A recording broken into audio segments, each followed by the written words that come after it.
Hi, Professor. So the most recent business analytics application I did was about the movie budget and the financial performance records. The purpose of this project was to find out whether a movie studio should spend more money on a film in order to earn more money or not.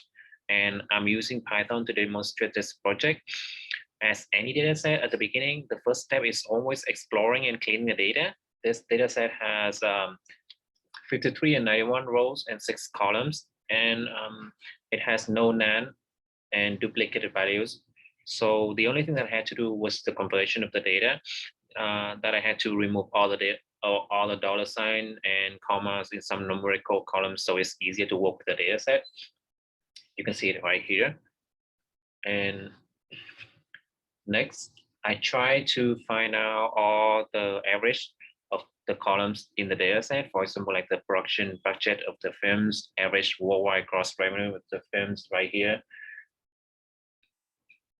And after that, I find out the number of the films that grossed zero domestically and internationally. So there were 512 number of films that grossed zero domestically and 357 of films that grossed zero internationally.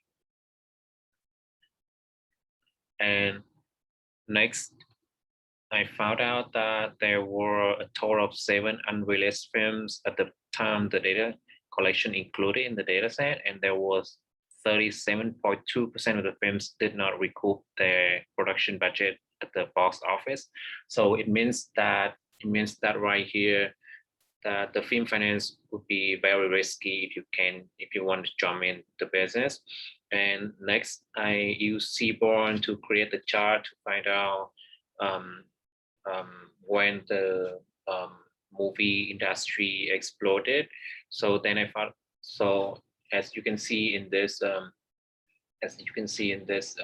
chart, scatter plot, the movie budgets has just exploded the last 4 years or so. Up until 1970, the film industry appears to have been in an entire different era. Budgets started growing fast from 1980s onwards and continue to grow through the 2000s. Also, the industry has grown massively, producing more money films than before.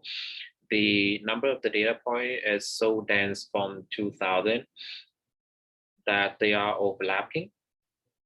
And I found out that the most expensive film prior to 1970 was the Cleopatra, and with a production budget of $40 million. And at that time, that was some serious money in 1960s.